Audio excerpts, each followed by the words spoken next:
Ini bab waktu bangun Nabi SAW di malam hari. Imam Abu Dawud dengan sanad yang meriwayatkan daripada Aisyah, katanya, sesungguhnya Rasulullah SAW disedarkan oleh Allah pada waktu malam. Tidak datang waktu sahur, melainkan telah pun Nabi SAW selesai mengerjakan hizibnya, menyudahkan hizibnya. Dengan sanadnya Imam Abu Dawud meriwayatkan daripada Masruq, katanya, saya telah bertanya Aisyah tentang sembahyang Rasulullah SAW. Kata saya kepadanya, di waktu manakah Nabi SAW bersembahyang? Aisyah menjawab, Nabi SAW apabila mendengar kokok ayam, qama, beliau bangun dan bersembahyang. Dengan sanadnya Imam Abu Dawud meriwayatkan daripada Aisyah, beliau berkata, tidak tiba waktu sahur kepada Nabi SAW pada giliran saya, di sisi saya, di rumah saya, melainkan dalam keadaan baginda SAW tidur. Maksud beliau, yang dimaksud Aisyah ialah Nabi SAW. Dia yang tadi maksudnya Nabi. Dengan sanadnya Imam Abu Dawud meriwayatkan daripada Hudzaifah, katanya Nabi SAW apabila berlaku sesuatu perkara yang besar kepadanya, baginda akan bersembahyang. Dengan sanadnya Imam Abu Dawud meriwayatkan daripada Rabi'ah bin Ka'ab al-Aslami, dia berkata, aku pernah bermalam bersama Rasulullah SAW, di mana aku bawakan kepadanya air sembahyangnya dan keperluannya. Faqala, pada ketika itu Nabi SAW bertanya, mintalah, kata kepada aku, salni, mintalah dengan aku, yakni apa yang kau mahu. Faqultu, saya menjawab, saya berkata, murafaqataka fil jannah, saya mahu bersama dengan engkau di dalam syurga. Nabi SAW berkata, awa ghaira dhalik, selain itu, adakah selain itu? Qultu huwa dhak, saya menjawab, itu saja, itu saja. Qala fa'inni ala nafsik, kalau begitu, Nabi SAW kata, kalau begitu, tolonglah daku dalam menghadapi nafsumu dengan memperbanyakkan sujud.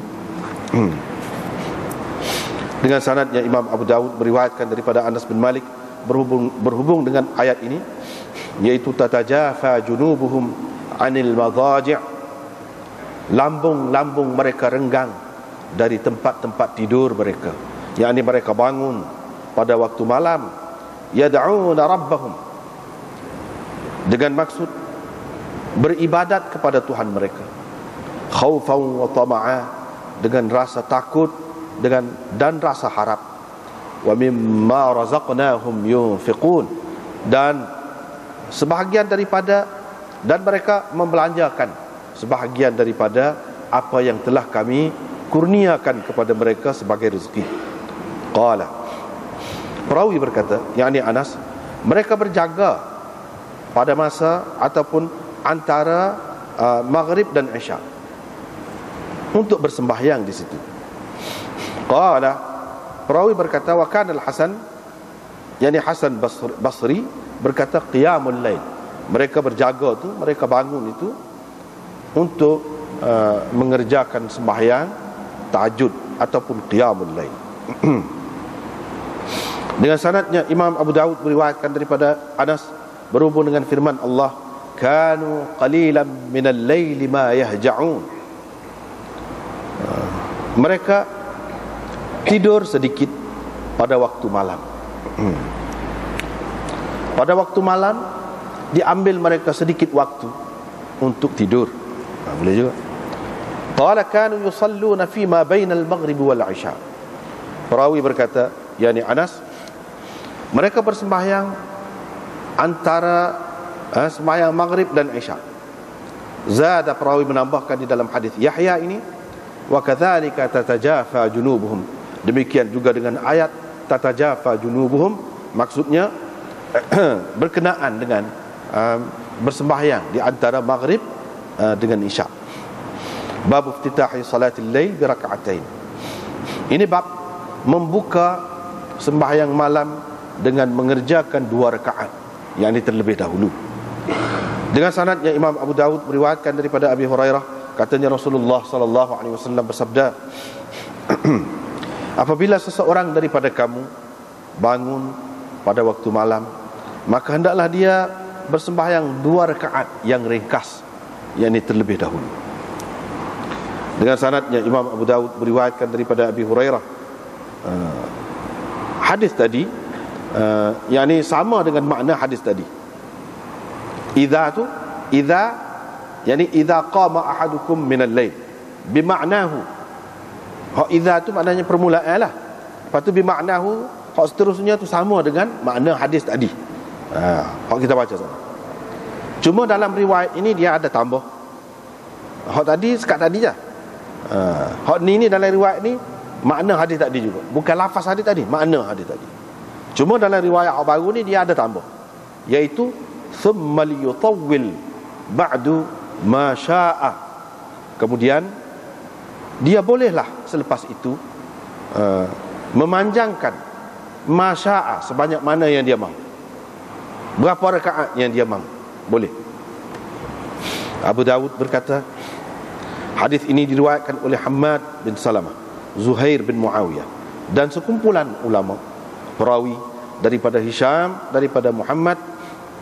Mereka memauqufkannya, yakni menghentikan riwayat hadis itu pada Abi Hurairah. Demikian juga hadis ini diriwayatkan oleh Ayyub dan Ibnu Aun. Mereka memauqufkannya, yakni menghentikan hadis ini pada Abi Hurairah, yakni tidak mengangkat sampai kepada Nabi SAW. Ibnu Aun meriwayatkannya daripada Muhammad, ini Muhammad Ibnu Sirin, beliau berkata, fihima tajawuz, atau fihima tajawaz, atau fihima tatajawwazu, boleh. Kalau kita kata tajawaz, makna fi'il amar daripada tajawwaza yatajawwazu. Kalau kita kata tajawuz, itu masdar daripada tajawwaza yatajawwazu, tajawuz. Kalau kita kata tajawwazu, itu fi'il mudhari', buang satu ta, yakni asalnya tatajawwazu, tajawwazu gitu. Kedua-duanya tajawwaz, mana kamu terimalah, kamu benarkan. Kedua-duanya kamu benarkan. Mana riwayat hak mauquf itu pun betul, riwayat hak marfu' itu juga betul, itu maksudnya. Kedua-duanya boleh. Kedua-duanya boleh. Gitu.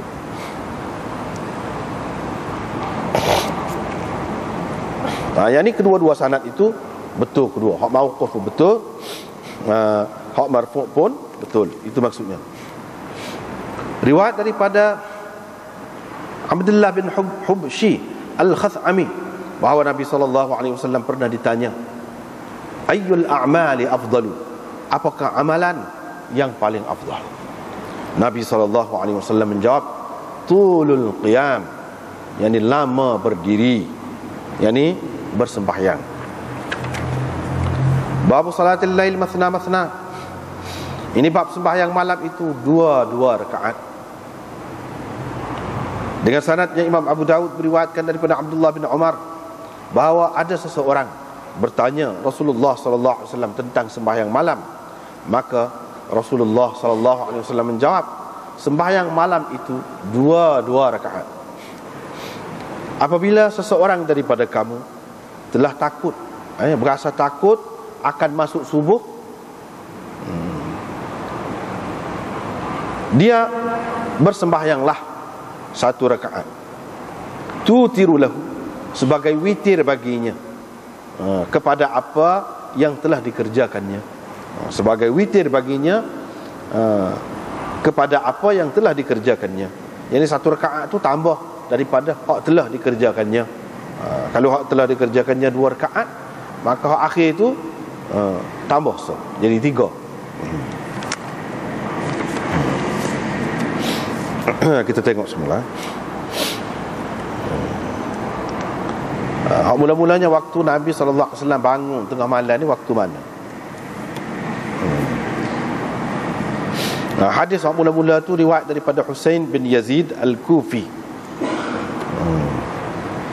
Riwayat dia menyebutkan bahawa Aisyah berkata Rasulullah SAW ni Tuhan Allah gerak dia pada waktu malam. Sebelum waktu sahur tu dia sudah selesai dah buat apa-apa yang sudah biasa dia lakukan. Yang ni sebagai hizib, yang ni amalan tetap yang dilakukannya itu selesai dah. Masuk waktu sahur tu dia habis dah buat. Begitulah. Tapi kalau kita tengok dalam riwayat yang lain kan ada lagi tak selesai lagi. Mana sampai selepas pada tu, selagi tak masuk subuh, sahur tu tidak subuh lagi. Waktu sahur tu lah orang sahur bulan puasa. Waktu tu ada kalanya Nabi SAW terus lagi baca hizib dia tu ataupun melakukan hizib dia tu. Ada kalanya sebelum pada tu lagi. Tapi riwayat ini seseolahnya fama yaji'u hatta jadi di sini ma nafi, lepas tu dia amai hatta, sehingga menunjukkan tak ada. Sama-sama dalam lagu tu. Sama-sama dalam lagu tu. Kalau sama-sama bercanggah dengan riwayat satu lagi. Riwayat kita sebut tadi, ada kalanya Nabi SAW sampai selepas pada tu pun duduk tak habis lagi. Ini bergantung kepada keadaan. Dan kita tak boleh nak kata mesti Nabi ni selesai berdasarkan hadis ni. Sebab apa? Sebab perawi dia ni dhaif. Hadis ni dhaif, iaitu Husain bin Yazid Al-Kufi layyinul hadis. Seorang perawi yang lemah. Yang hadisnya layyin itu maknanya lemah lah. Tak boleh nak pegang sangat lah. Kecuali kalau kita kata biasanya, ya. Tapi cara tu ma yaji'u hatta tu mana tak ada melainkan lah guning lah semua. Itu tak kena tu. Jadi hadis setara ni tak boleh nak pegang kemah. Sebab apa? Sebab tidak sahih. Bercanggah dengan hak lain, riwayat lain. Bercanggah dengan riwayat lain. Kalau kita kata biasa, ini bukan cara biasa ni. Ma lepas pada tu ada hatta ni maknanya sama. Lagu tu lah. Kalau hadis dhaif ni dia mesti ada benda. Jadi ada ciri-ciri dia tu. Hizib ni kita sudah tahu dah. Hizib ni apa dia? Hizb. Hizb di sini bukan dengan makna parti, dalam bahasa Arab baru makna parti kan. Hizb goni, parti goni. Tapi kalau dalam bahasa Arab lama parti itu tak ada. Dalam Quran ada sebut perkataan hizb itu, kullu hizbin bima ladaihim farihun, tu ada dah. Tu tapi hizb itu dengan makna golongan, puak. Makna puak. Hizb dalam hadis ni dengan maksud amalan tetap yang dipilih seseorang untuk dilakukan pada masa-masa tertentu. Itu makna hizb. Orang panggil juga wirid. Wirid. Orang panggil juga wirid. Dia buat wirid. Wirid tu buat amalan tetap dia lah. Gitu.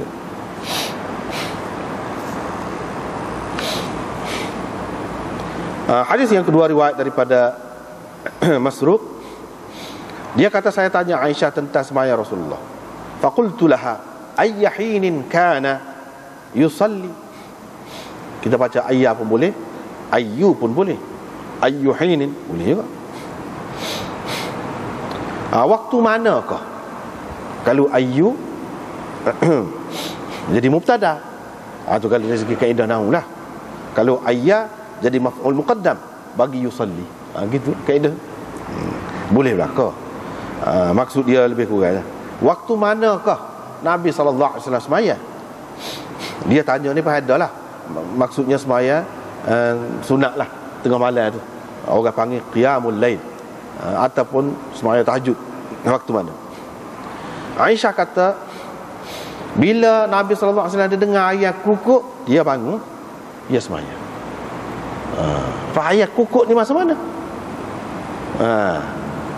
Dia kalau di negeri Arab tu biasanya dia berkukuk selepas separuh akhir malam.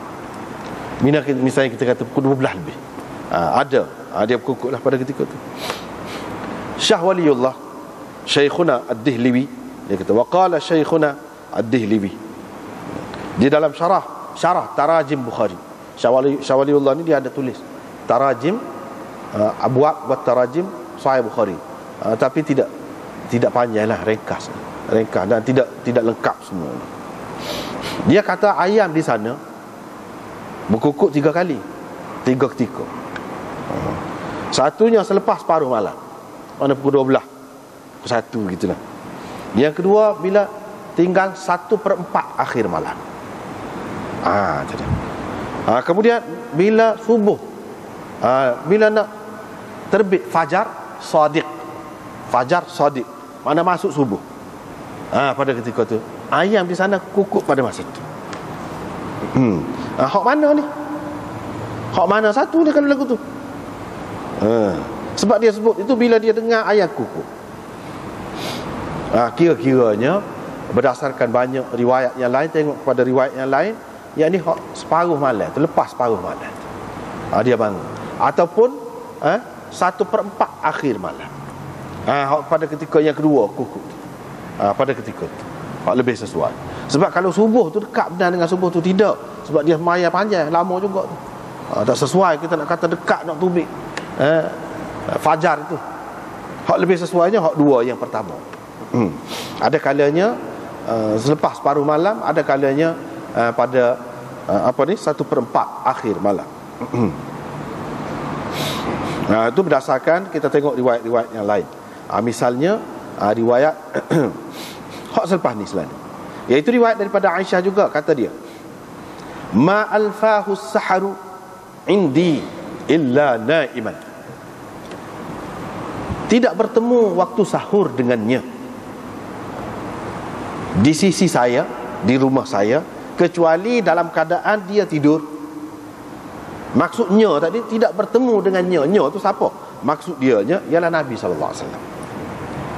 Maknanya pada waktu sahur tu, kalau di rumah saya lah, pada giliran saya kan, waktu sahur tu dia tidur. Kalau berdasarkan riwayat ini, waktu sahur tu tidur, hak tu kita kata hak dua tadi hak sesuainya. Pada waktu ayat kukuk yang pertama, separuh malam tu, selepas pada separuh malam, lepas pada tu 1/4 akhir malam, hak tu lebih sesuai. Sebab pada waktu sahur ni Aisyah kata dia tidur. Waktu sahur tu dekat benar adalah dengan subuhnya, dekat benarnya. Dia tidak kira sebab sahur kita ni makan banyak, panjanglah masa dia. Dia sahur dia tu, sahabat-sahabat dulu mereka sangat makan buah taman 2-3 butir, minum air, tu je sahur dia hanya. Jadi kita tak boleh kata waktu sahur tu panjang, tak, mereka sangat waktu sahur dia. Dan waktu sahur dia tu pula dia rapat pada subuh tu. Tidak ada imsak-imsak sebelah ni rapat ke subuh. Maknanya reka benar lah, dekat benar dengan subuh. Tak pernah sabar kita kata nak bangun sembahyang malam pada ketika tu, masa tu dah sempit dah. Sebab tu kita kata hak lebih sesuainya dua yang pertama tadi.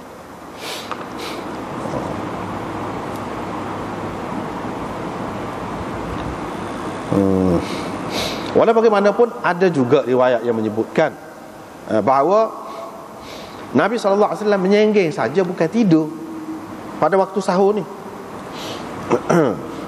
Waktu sahur ni dia menyenggeng, makna dia selesai dah buat hizib dia. Menyenggeng bukan bermakna tidur. Jadi ada orang yang mengatakan tidak tidur. Banyak riwayat yang menyebutkan menyenggeng. Apa salahnya kalau kata tidur? Tidur tu jarang-jarang. Ada ketika je menyenggeng. Dia buat dengan saya. Dalam riwayat yang lain Aisyah kata dia buat dengan saya. Lagu mana hak ni dia kata duduk tidur? Ada ketikanya bukan semua. Hak buat tu betul juga. Hak tidur ni pun betul juga.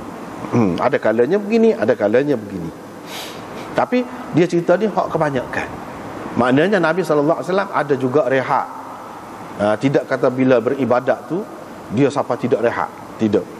Padahal dia tu gomo benar lah kita kata nak ibadatnya. Ini sebagai pengajaran lah kepada kita Iaitu al-iqtisad fil ibadat. Maknanya bersederhana dalam ibadat tu, jangan terlajak sampai jadi apa ni orang kata tergugat ataupun terganggu pula kewajipan yang lain. Janganlah begitu. Lepas tu riwayat daripada Hudzaifah ni. Riwayat daripada Hudzaifah yang ambil daripada Hudzaifah ni, iaitu Abdul Aziz, anak saudara kepada Hudzaifah. Abdul Aziz bin akhi Hudzaifah, bin saudara Hudzaifah.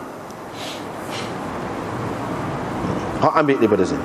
Di sini ada khilaf di antara ulama. Hak Imam Abu Dawud mari ni hak betul. Kita akan jumpa mungkin dalam setengah-setengah kitab hadis tidak lagu ni.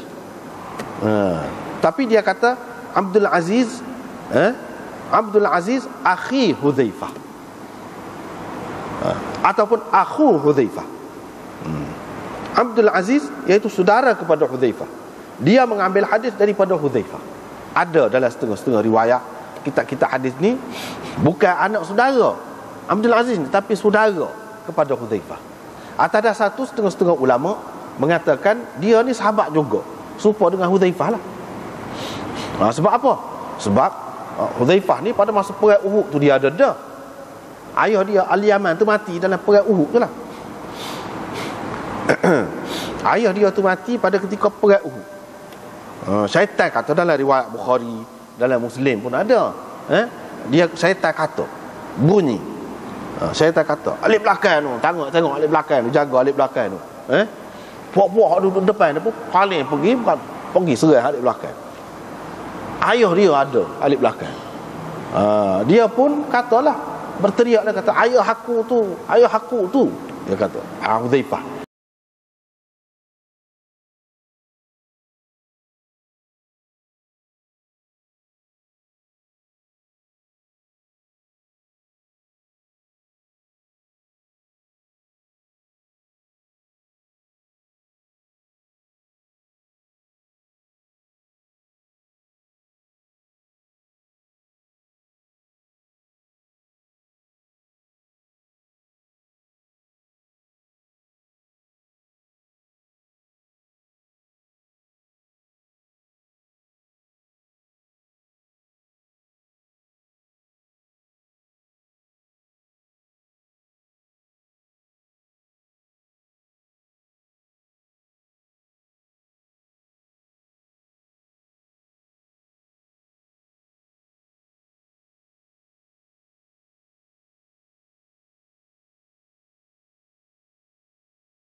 Perawi kata wa kana Hasan Basri, dia kata qiyamul lail. Hak ni bukan semaya antara maghrib dan isyak, tapi qiyamul lail tengah malam ni, hak ni. Tengah malam. Bila tidur, sebab pada antara maghrib dan isyak tu orang tak tidur pada masa tu. Tatajafa junubuhum anil madaji'. Madaji' ni tempat tidur masing-masing. Tempat tidur masing-masing rumah tu lah. Renggang, maknanya mereka bangun pada waktu malam tu untuk bersemayang. Semayang ke dia kalau malam? Bukannya semayang antara maghrib dengan isyak tu. Hak antara maghrib dengan isyak, orang tidak panggil qiyamul lail lagi hak tu. Yang kita duduk bercara ni qiyamul lail. Sebab itulah Imam Abu Daud hari ni dia mari pendapat Hasan Basri sekali. Hak zaman Nabi dulu nak ayat, dia sesuai pada masa tu. Tatajafa junubuhum anil madaji'. Madaji' ni tempat tidur masing-masing lah. Boleh jadi pakat berselerok dalam masjid tu tidur, tapi demon ni tak tidur. Masing-masing duduk semaya. Itu sesuai juga. Hak kemudian ni, kalau kita kata orang semaya isyak awal, lepas tu dia akan tidur lah balik. Apabila dia bangun tengah malam, termasuk dalam ayat ni juga. Termasuk juga. Iaitu bangun untuk semaya malam. Inilah sifat ahli syurga yang disebutkan dalam Quran, yang Allah SWT kasih kepada mereka. Tengah malam dia bangun. Bangun apa dia? Doa. Bangun doa ke dia? Beribadat. Dalam keadaan takut. Beribadat tu apa? Dalam keadaan takut Tuhan. Antara takut dan harap. Dia ada tu. Takut sangat pun tak boleh juga. Harap sangat pun tak boleh juga. Harap sangat ni tak apalah, kita tak aja tinggal semaya, tak apalah. Harap sangat. Yakin sangat, tak tahu lagi setara mana sebenarnya kita buat tu. Takut sangat ni, buat dah pun takut semacam. Tak jadi kerja buat lain, takut semacam. Tak boleh. Imam Ghazali kata, pendapat dia tu molek sangat. Dia kata semasa kita hidup biasa ni, kita kena lebih banyak takut kepada Allah, kena lebih berat khauf kepada Allah. Tetapi dekat kita nak mati, kata dia, kita kena lebih berat harap kepada Allah, raja kena lebih kepada Allah. Molek tu. Kata-kata yang hikmat, kita kata, yang nilainya emas. Pada ketika nak mati tu, kita nak agak dia dah. Kena harap ke Tuhan. Tuhan yang selama ni kita sembah, kita duduk doa dia, dengan dia tu, minta dengan dia tu, itulah masa nak harap. Kena lebih banyak harap. Jangan lebih banyak takut pada ketika tu. Hak takut ni semasa hak segar, semasa biasa. Hak tu hak lebih banyak. Jadi orang ni bangun, pokok ni bangun tengah malam ni, begitulah perasaan dia, antara takut dan harap. Bercampur dua tu. Bercampur dua tu. Tidak kata takut saja, tidak kata harap saja. Lepas tu sifat dia apa dia lagi? Sebahagian. Min itu min litab'id. Mana sebahagian, bukan semua. Sebahagian daripada hak kami bui sebagai rezeki itu dia belanjakan. Itu mana sifat orang yang mulia, ahli syurga.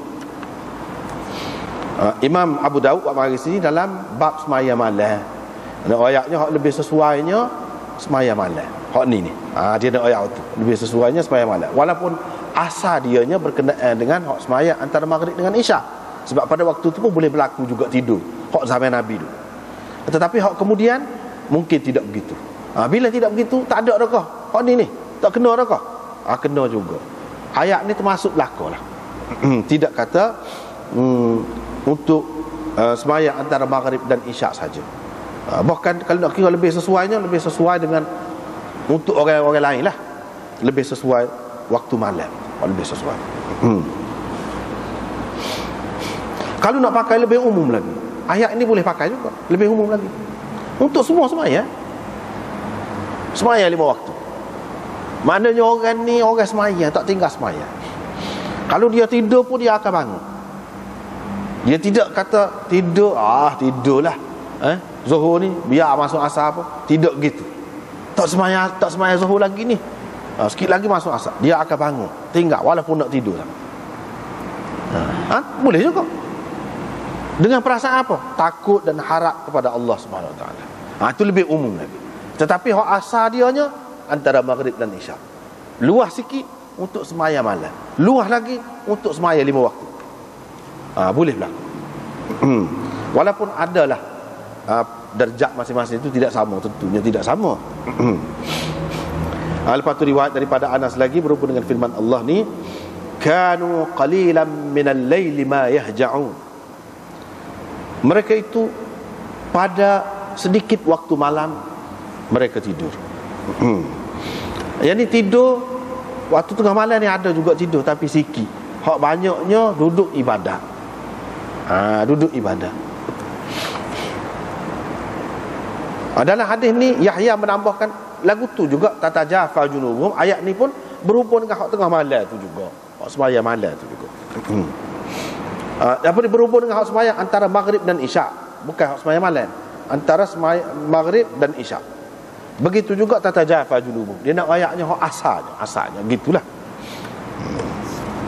Tetapi kalau kita kata antara maghrib dan isyak, apa makna kanu qalilan minal laili ma yahja'un?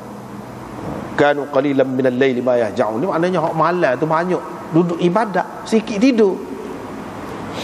Sikit tidur.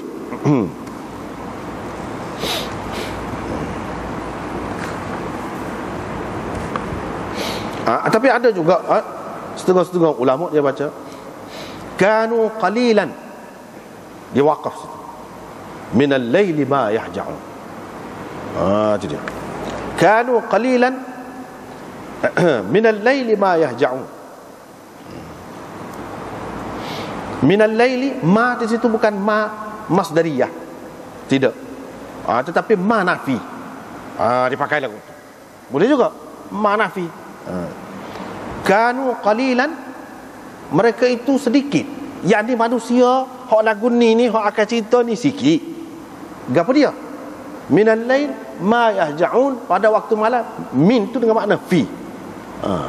Fil lail ma yahja'un, pada waktu malam mereka tidak tidur. Tidak tidur.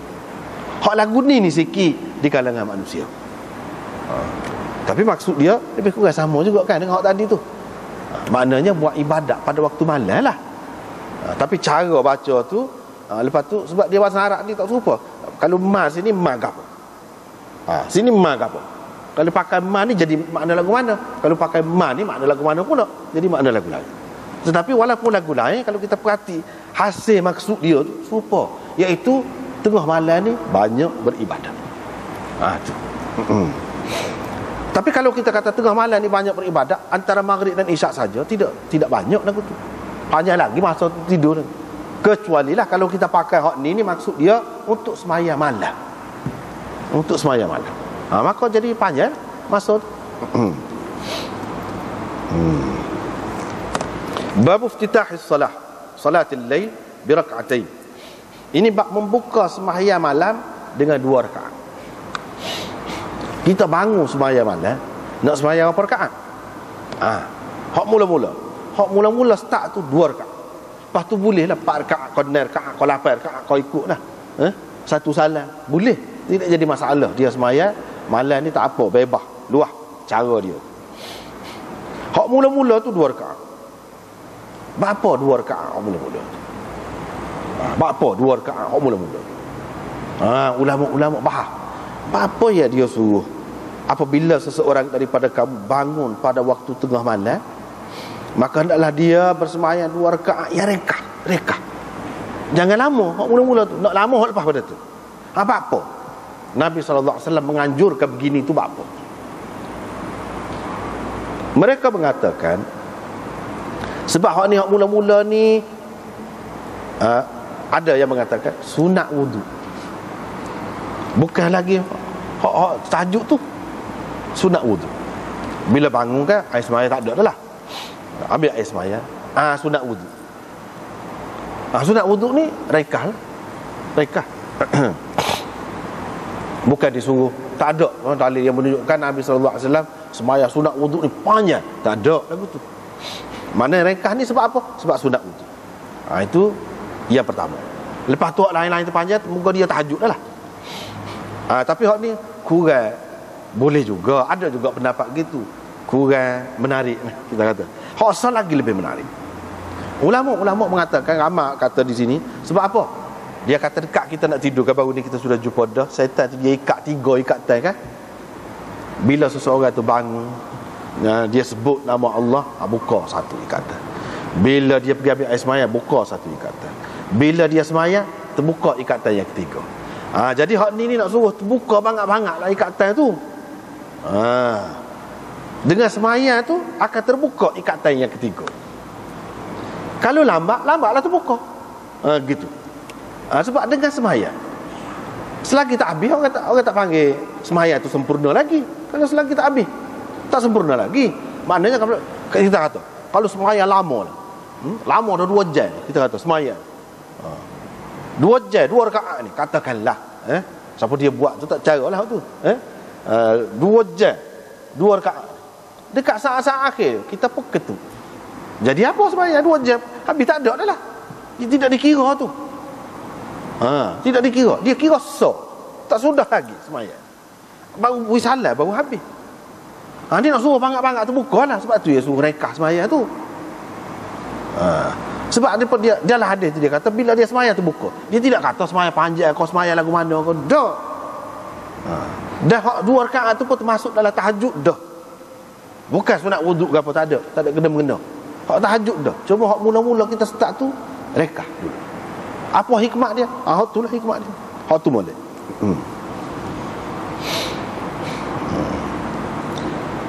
Dia ajar belaka dia cara nak sembahyang malam lagu mana, lagu ni lah. Kemudian dalam riwayat satu lagi daripada Abi Hurairah juga, cuma hak ni hak meriwayatkan daripada Ibnu Sirinnya. Hak tadi Hisham bin Hassan, hak ni Ayyub meriwayatkan daripada Ibnu Sirin. Lepas tu sanad bawah dia tu tak serupa lah kan. Cuba kita perhati. Dalam riwayat hak ni idza, lepas tu serupa dengan tadi lah. Serupa idza. Lepas tu perkataan itu tidak serupa, cuma makna dia sama. Dalam riwayat hak ni ada tambahan sikit daripada hak tadi. Dia tambah. Lepas tu Nabi SAW kata liyutawil. Bukan Nabi SAW kata, dalam riwayat itulah dia ada sebut, kemudian bolehlah seseorang itu memanjangkan. Lepas pada hak 2 rakaat tu bolehlah dia memanjangkan masya'ah, sepanjang mana dia nak. Bolehlah pada tu. Hak mula-mula tu rekah 2 rakaat. Dia ada tambahan ni. Qala Abu Daud. Abu Daud nak komen tu. Hadis ni kata dia, Hammad bin Salamah, Zuhair bin Muawiyah dan sekumpulan perawi telah meriwayatkan daripada Hisham bin Hassan tadi. Mana bukan Sulaiman bin Hayyan saja yang meriwayatkan, tetapi Hammad bin Salamah, Zuhair bin Muawiyah dan sekumpulan perawi yang lain lagi meriwayatkan daripada Hisham, daripada Muhammad Ibnu Sirin. Tadi Ibnu Sirin dia kata, di sini Muhammad tu hak dulu lah, Ibnu Sirin tu hak dulu. Jadi Imam Abu Daud nak riwayat hak tadi Ibnu Sirin tu siapa? Muhammad. Dalam riwayat ni dia ada sebut Muhammad. Tapi dalam riwayat ni hadis ni mauquf, bukan hadis marfu'. Sebab apa? Hadis ni mengikut riwayat dia berhenti setakat Abu Hurairah. Maksud seolah-olahnya hak ni idza qama ahadukum ni Abu Hurairah kata. Zahirnya Abu Hurairah kata. Sebab berhenti setakat Abu Hurairah. Bila berhenti setakat Abu Hurairah, dia kata idza qama ahadukum, makna hak ni kira-kiranya kata-kata Abu Hurairah, bukan hadis Nabi sallallahu alaihi wasallam. Begitu juga Ayyub meriwayatkannya dan Ibnu Aun. Mereka juga memauqufkan hadis ini pada Abu Hurairah, berhenti sekat Abu Hurairah. Hak tadi kan kita baca an Abi Hurairah qala Rasulullah, itu orang panggil marfu', mana angkat sampai ke Nabi, tidak berhenti sekat Abu Hurairah. Rasulullah kata hak tadi tu. Tapi riwayat hak banyak-banyak ni mana berhenti setakat Abu Hurairah. Ibnu Aun meriwayatkan daripada Muhammad juga, Muhammad bin Sirin. Dia kata ke dia? Muhammad kata. Semua ni ambil daripada Muhammad bin Sirin belaka. Muhammad bin Sirin kata fihimat tajawuz ataupun tajawuz. Pada kedua-duanya ada keharusan. Boleh. Kedua-duanya boleh. Mana kamu nak pakai hadis ini sebagai hadis marfu' pun boleh, nak pakai hadis ini sebagai hadis mauquf pun boleh. Boleh. Boleh sebab apa? Sebabnya benda ni bukan perkara dunia, bukan masalah menega, bukan masalah apa ni, hak dunia lah kita kata. Yang boleh kita guna fikiran. Abu Hurairah kalau dia kata betis kat Abu Hurairah, takkan Abu Hurairah nak mereka sendiri, nak royak mula-mula bangun tu molek semayangnya 2 rakaat yang rekah, dia nak kata sendiri. Benda ni benda agama ni, bukan apa ni, dia termasuk dalam apa ni dia panggil dalam istilah kitab ni mala majala lahu lirra'i. Tidak ada ruang untuk fikiran. Kita nak guna fikiran nak menentukan benda-benda lagu ni. Ini perkara agama semata-mata. Kena mesti ambil daripada Nabi SAW. Jadi walaupun zahirnya nampak mauquf, inilah orang panggil mauquf fi hukmil marfu'. Mauquf, tetapi dari segi nilainya, dari segi hakikatnya ialah hadis marfu'. Apa sebab? Sebab benda ni bukan boleh orang nak kata mengikut nafsu dia, mengikut fikiran dia. Kalau tidak nafsu pun fikiran dia, ijtihad dia. Orang kata ijtihad benda lagu ni, mesti dia tahu daripada Nabi SAW. Apalagi ada riwayat yang sahih ni, kalau kita baca saat ni, kalau Imam Abu Daud kemukakan mula-mula tu, hak tu marfu'. Sebab itulah Ibnu Sirin kata kedua-duanya boleh. Kedua-duanya boleh. Nak kata mauquf pun boleh, nak kata marfu' pun boleh, tak apa berlaku. Kalau kata marfu' mauquf pun dia tidak menjejaskan hadis itu, tidak kata jadi kurang hadis itu. Tak. Sebab apa? Benda ni benda berkait dengan agama semata-mata, ibadat. Hak tak boleh nak guna fikiran ni. Hak ni sahabat pun tak boleh guna fikiran. Mesti dia kata lagu ni dia tahu daripada Nabi SAW. Kalau tak ada hadis marfu', kita akan kata begitu juga, mauquf fi hukmil marfu'. Apa lagi ada ni? Sebab itulah Ibnu Sirin kata fihi ma tajawwaz. Kedua-duanya boleh, tak apa berlaku. Lepas tu riwayat daripada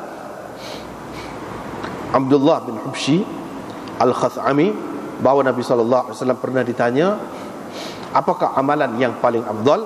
Dia kata tulul qiyam. Tulul qiyam, lama berdiri, panjang berdiri. Dalam setengah-setengah riwayat dia sebut tulul qunut. Tulul qunut. Qunut di situ maknanya berdiri. Berdiri, lama berdiri. Berdasarkan hadis ini, ulama-ulama mengatakan diri lebih lama tu, hak tu lebih afdal dalam sembahyang. Ada juga orang yang mengatakan sujud lebih banyak. Tadi kan ada. Tadi yang kita baca tadi, Nabi SAW kata kepada sahabat tu, dia kata a'inni ala nafsik bi kathratis sujud. Seseolahnya di situ menampakkan banyak sujud itu lebih afdal. Maknanya kalau kita semaya 2 rakaat saja, panjang bacaan tu berdiri, sujudnya hanya 4 je lah. Rakaat yang pertama, rakaat yang kedua, 4 je lah sujud. Tapi dirinya lama. Mana lebih afdal daripada kita banyak sujud? Di situ ada khilaf. Banyak sujud mana banyak rakaat. Banyak rakaat baca tu pendek, mana lebih afdal? Di situ ada khilaf. Orang yang kata lebih afdal diri lama, dia pegang dengan hadis tadi. Orang yang kata lebih banyak sujud, yang ni lebih banyak rakaat tu lebih baik, dia pegang dengan hadis ni dan hadis-hadis seumpama ini. Bukan hadis sajalah, hadis-hadis seumpama ini. Tetapi kalau kita perhatikan, dia orang dia tidak serupa. Kepada hak ingat Quran tu tak apalah. Moleklah dia baca panjang. Kalau dia baca pendek, bila lagi nak baca? Terlupalah pula. Apa Quran? Molek dia baca panjang. Nak baca panjang ni apabila berdiri lama. Apabila berdiri lama. Kalau berdiri pun lama, sujud pun lama juga, maknanya penat benar lah kalau tu. Ni kalau nak pilih, nak pilih. Dia bergantung kepada orang tu lah. Orang tu kadang dia lagu mana. Kalau dia tu hafiz, molek lah untuk nak pelacak tu, Quran dia tu dia baca panjang dalam sembahyang dia. Ini apa ni, ada 2 kelebihan. Satunya baca Quran tu, yang kedua tu sembahyang tu, dalam sembahyang tu dibaca Quran. Mana kelebihan kepada dia. Tapi kalau kita kata kepada orang biasa ni, tidak apa Quran ni, ayat lazim yang kita kata dia ingatnya, nak diri lama lagu mana? No. Kalau nak berdiri lama boleh, baca hak tu lah pusing. No. Wadduha tu sampai qul a'udzu birabbin nas, lepas tu pusing pula. No. Boleh lagu tu lah caranya. Boleh. Tapi kurang sikit tu lagu tu. Kepada orang-orang hak lagu ni lebih sesuai sujud banyak. Itu dia. Pada pendapat anda lah, hak lebih sesuainya sujud banyak. Sebab apa Nabi sallallahu alaihi wasallam kata tu sujud banyak? Keadaan seseorang itu yang paling hampir dengan Allah iaitu ketika sujud. Pada masa sujud dia berdoa. Dia boleh berdoa. Dia boleh berdoa. Jadi kalaulah dia tu tak boleh nak baca Quran, dia baca tak apa betul, kalau dia tak ingat, kalau tak ingat baca kok salah pula. Dengan sebab itu diri lama tu tak ada kelebihan semata-mata. Tidak begitu. Itulah sebabnya kita kata tak serupa di mana keadaan orang. Kepada setengah-setengah orang molek lebih banyak rakaat dia, maka banyaklah sujud. Dan dalam sujud tu dia bolehlah berdoa gapo. Kepada orang yang ingat Quran, moleknya berdiri lama. Lepas tak ada lah ruang untuk dia berdoa. Dah muka dua sujud je. Dah. Dia apabila baca Quran ni, hak Nabi sallallahu alaihi wasallam ajar, ketika kita baca Quran celah-celah tu, ni sesuai doa, minta doa. Boleh. Celah-celah tu sesuai dengan ayat. Minta doa. Boleh. Hak ni orang yang ingat molek boleh buat lagu tu. Kepada orang hak tak ingat molek tu, payah.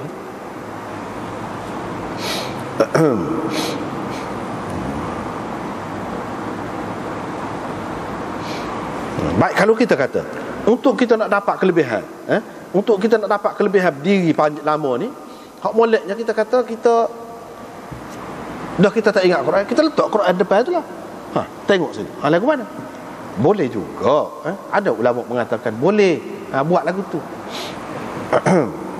Tetapi setengah-setengah ulama tak kenal, sebab dia kata serupa dengan ahli kitab. Ahli kitab pun bila sembahyang dia pegang kitab, dia tutulah Quran. Apalagi kalau pegang. Tetapi walau bagaimana pun benda ni benda khilaf lah. Boleh juga nak buat lagu tu. Sebab kalau nak nanti ingat betul, payah juga. Ni kalau bila-bila tu mana kita tengok begitu, duduk semaya tu mengingatkan kita, dan kita boleh semaya juga. Ada juga kelebihan. Maknanya ada, tengok maksud lah, maksud tu lagu mana. Kalau maksud dia sambil-sambil nak ingat Quran, dia tak ingat molek benar, tapi lacak juga. Kalau tengok tu boleh, mungkin lebih baik kepada dia gitu. Lebih baik bela-bela tu. Tetapi tidaklah ada ketetapan. Walau bagaimanapun hak lebih ramai kata tulul qiyam itu lebih afdal. Hak sujud itu tidak. Keadaan dia dekat dengan Allah, keadaan dia tu boleh berdoa pada masa sujud ke apa tu, itu bab lain. Tidak mana afdal. Hak ni sebut dengan perkataan afdal. Orang tanya hak mana hak lebih afdal. Hak lebih afdalnya hak ni. Dengan sebab tu kebanyakan ulama kata tulul qiyam ni lebih afdal. Tak usah kira lah pada ketika sujud tu paling dekat dengan Tuhan. Dia tidak ayat afdal hak tu. Dia ayat paling dekat dengan Tuhan. Begitu.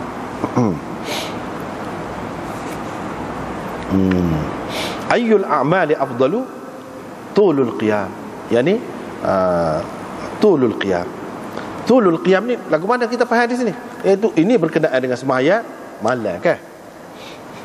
Sebabnya kalau semaya 5 waktu ni tak boleh nak jadi panjang baca, kecuali kalau kita semaya seorang. Kalau kita semaya seorang, pas tengah-tengah semaya tu rekah, tak sepanjang mana, tak boleh pergi jauh lah. Kalau kita jadi tu imam, tak boleh, kena jaga makmum ni. Macam mana nak tulul qiyam? Ni jelas bila kata tulul qiyam, Nabi mengarahkan gitu. Hak ni paling molek, maksudnya bukan sembahyang fardu di sini. Hak ni sembahyang qiyamul lail, sembahyang malam. Sebab pada masa sembahyang malam tu dah boleh. Dia seseorang tu bebas, muka dia sembahyang sendiri. Muka dia sembahyang sendiri. Tapi kalau dia sembahyang dengan ahli keluarga dia, kau gapo misalnya kita kata orang-orang yang memang uzur, tak boleh juga. Dia kena jagalah. Jadi sebagai imam tu dia kena ambil kira lah. Tak kira sembahyang apa pun, kecuali kalau makmum tu sudah bersedia, memang maklum dah boleh. Boleh lah. Boleh lah, tak apa. Kalau berjemaah pun, kalau seorang, hak tu terpulang. Kalau ramai pun boleh juga tulul qiyam ni, tapi dengan persetujuan, dengan kita maklum, dengan kita tak ada bunyi apa-apa di belakang. Kalau bunyi apa-apa tak boleh. Misalnya budak menangis ke apa ke, dia kena pendek lah. Dengan sebab itu adalah lebih sesuai hak ni kalau kita sembahyang seorang untuk dapat tulul qiyam, kalau kita boleh buat lah. Sebab apa? Tidak ada gangguan dah. Walaupun boleh sembahyang berjemaah, tapi untuk dapat tulul qiyam ni lagu mana? Kalau sembahyang jemaah, nyadalah tu ni gini, tidak boleh buat juga. Baru boleh buat apabila kita sembahyang seorang. Maknanya sembahyang seorang itu lebih baik dari segi tu. Kalau melihat dari segi tidak ada gangguan tadi tu, untuk kita memanjangkan bacaan, untuk diri lama tu, maka lebih baik sembahyang seorang. Dengan sebab itulah ulama-ulama masalah sembahyang apa nama ni, tarawih kau gapo kau, dia kata hak lebih baiknya sembahyang seorang. Ada juga orang kata gitu. Walaupun maklum dah sembahyang jemaah tu boleh, tapi ada yang mengatakan sembahyang seorang itu lebih. Apa? Sebab tadi kalau sembahyang seorang ni bebas. Nak tulul qiyam tu boleh, tak ada gangguan apa-apa. Tapi kalau kita jadi tu imam, misalnya sudah maklum, dia tak boleh berhenti lah. Muka sudah maklum dah ke masjid ni kena sejuk semalam bulan puasa, maklum dah nak perhabis sebuah Quran. Jadi dah tu hak sakit orang, dia tak orang, dia berhenti. Gitulah, tak boleh dah nak ganggu tu imam tu. Kalau ganggu tu imam tu, tak akan habislah Quran. Jadi tu imam tu kena berhenti pula waktu ada budak jerit kau gapo kau pula. Dah susah lah tu. Muka kira maklum dah. Tak payah royak dah. Kalau bulan puasa tu sini dia baca sejuk lebih semalam. Kena bersedia. Kalau tak mampu tak usah gitu. Lepas tu babu salatil lail mathna wallahu a'lam.